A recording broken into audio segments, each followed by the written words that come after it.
Hello? Can everyone hear me? Yes. We came here to celebrate my Uncle Roy. Okay? If you met my Uncle Roy, you know what kind of man he is. Because look at all of you here right now. Love. That was my Uncle Roy. Absolute love. And I know we're all sad because we're going to miss a part of that love.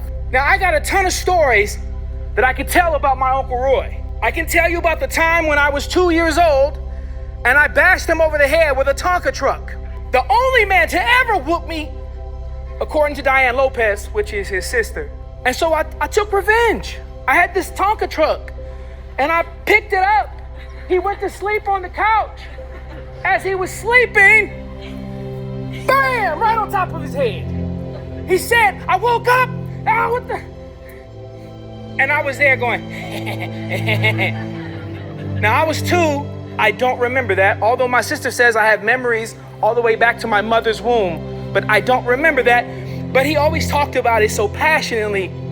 When my son turned 2 for Christmas, what does my Uncle Roy bring him? Yeah, a Tonka truck. You remember those heavy metal, yeah. I didn't let my son ever get that close to me. No, I can talk about that time, obviously, the Tonka truck. I can talk about when I moved to Bakersfield when I was 12, and we went right over here to California Park to play basketball. And I was like, I'm taller than this guy. He's short, he's fat, like, oh, this is easy money for me. And he whoops the dog mess out of me. And I just remember leaving like, how did this short little fat guy beat me? I'm young, I'm athletic.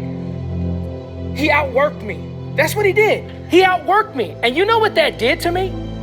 That made me hungry. Like, I mean, hungry. You talk about someone who played basketball nonstop. My only goal was I was gonna beat my Uncle Roy. There was no way I was gonna let this short fat guy beat me. And I finally got my day. I was 16, they were living on, what was the street, Butterfield?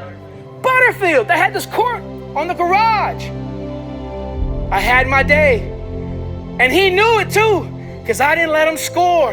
I'm blocking everything. I'm dunking on him. When my son used to play me, I did the same thing my Uncle Roy did to me. I thrashed them. My nephews, I thrashed them all. I never let none of them win until they finally could one day. And my one nephew, Terrence, who just became a doctor, and we had a celebration for him. And he comes up to me and he goes, Uncle Mike, thank you for all those times that you beat down on me. It made me work harder. And I got that from my Uncle Roy. He made me want to be better. He made me want to be something more. He made me want to be something better than my environment was. That's powerful. That's powerful. So I'm celebrating my Uncle Roy today because he was more than just an uncle to me. He was a father when I didn't have one, when I didn't have an example of what a dad is supposed to look like. My Uncle Roy showed me what a man is supposed to be and how a man should treat his children and how a man should treat his wife. That's powerful. It's meaningful. I can tell you one more story.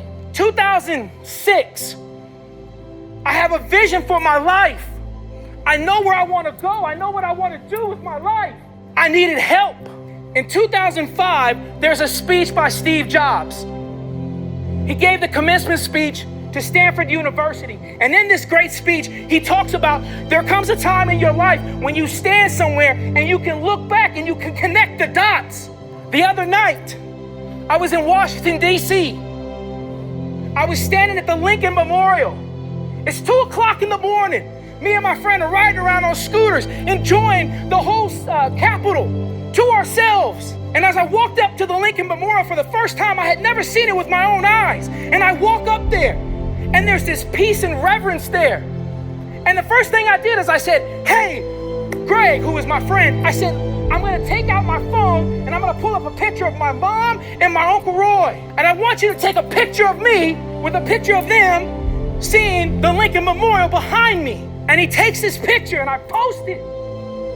And it's after he takes the picture, I turn around and I break down and I start crying. Why? Because I started connecting the dots at the very moment. Because as I looked out at the Washington Monument and I saw where all these great people have stood and spoke, that I realized at that moment, my Uncle Roy made a difference because he helped me get somewhere that I saw in my head.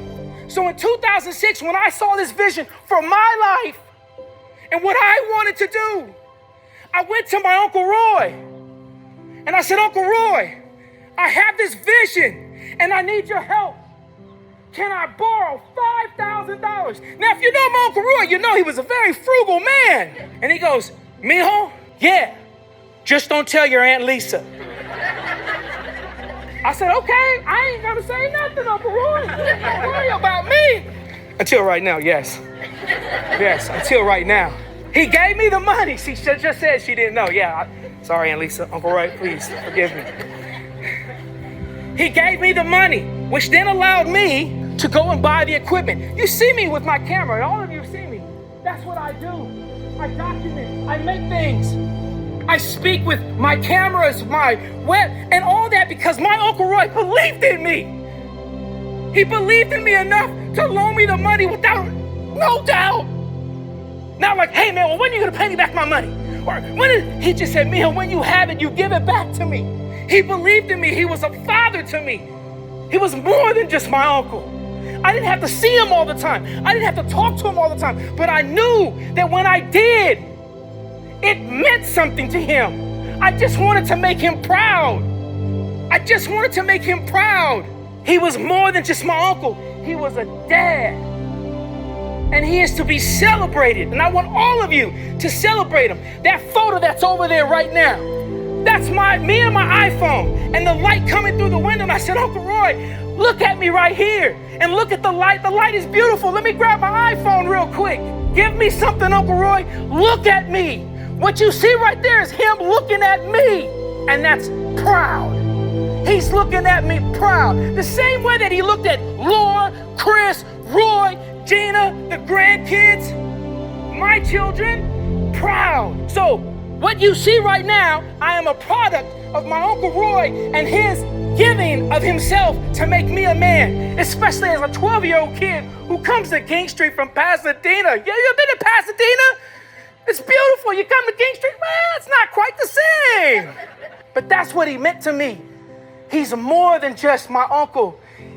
He's my dad. And nothing touches my heart more right now than to know that right here lays my mom. And he's next to my mom. And if you know those two, you know that they're somewhere around here eating ice cream. And she's like, man, fat dog, I told you he could do it good.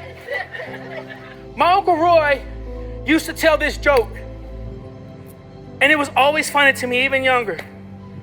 He said, I was laying in bed and Lisa came in and laid on top of me.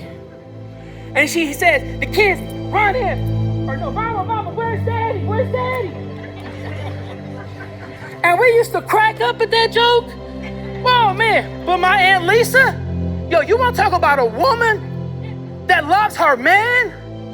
That if you can't get no more of an example of a woman who loves her man. So now, Chris, Laura, Gina, Roy, grandkids, when you ask, Mom, where's Dad?